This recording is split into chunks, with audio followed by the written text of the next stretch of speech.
I'm Mark Hildreth, co-owner of Hildreth Farms. We're located in Wadesboro, North Carolina. We're growers of muscadine grapes for Harris Teeter. We've been growing muscadines, my father and I, for the past 40 years.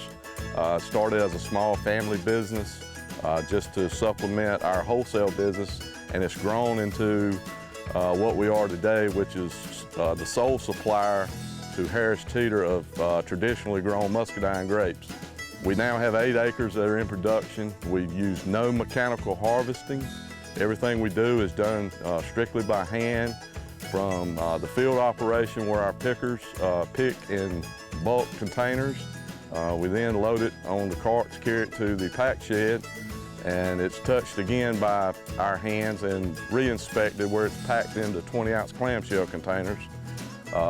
From there it goes into the boxes, into the cold storage, and is ready to be shipped out to Harris Teeter. We're located on a 75-acre farm, 8 of which is in production.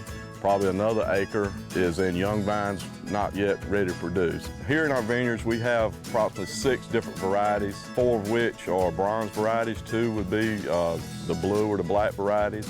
Typically, an acre of grapes produce for us somewhere between 4 and 6 tons to the acre. In a typical year, we will ship between 20 and 40 tons a year to Harris Teeter, which is predominantly all that we sell to. They receive approximately 95 to 99% of our grapes. We've been with Harris Teeter now for 17 years. We're less than an hour away from their distribution facilities, and we can put the product into their facility and into your home in less than 2 days is typically turnover time. The way Hildreth Farms got started was we've been in the wholesale produce business since the late 1940s, started by my grandfather, and it came to be that we wanted to try to supplement our own business with Scuppernong grapes, muscadines.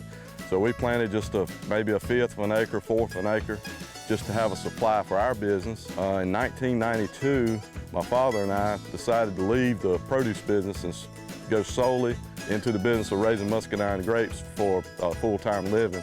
And at that time, we put up what we now have is the 8-acre vineyard here on the farm.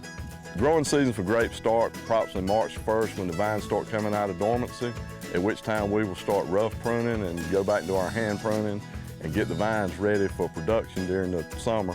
Bud break takes place somewhere around the 1st of May. June 7th through the middle of June is basically when blooming occurs and fruit set starts. Then basically we're waiting until the grapes mature and ripen, which will be probably the 2nd week in August. That time we'll call our crews in and get ready to start harvesting, and we'll harvest until the crop is complete, usually somewhere around 1st week of October. We have 2 different ways to pick. Our preferred method is to clip the bunches of grapes or the clusters off in the field. The other method on some varieties are that the berries have to be individually picked off. Our pickers can generally, in a good day when the crop is ripe, probably can pick somewhere between 1,600, 1,800 pounds of product a day that we can put into the shed and get packed up. But it varies. Beginning of the season may not be but 300 pounds per person, but as season progresses, we can expect to get 300 to 500 pounds per person. Packers in the shed, when that grape comes to the pack shed and goes on the table, it's inspected again, removed from the stems and placed in containers, and that's our preferred method because of, like I said, quality control, and that will be the 2nd or 3rd time that they're touched by our hands and visually inspected by my dad or I. Go to Harris Teeter, pick up a package of our Scuppernongs, and thank you for watching this video.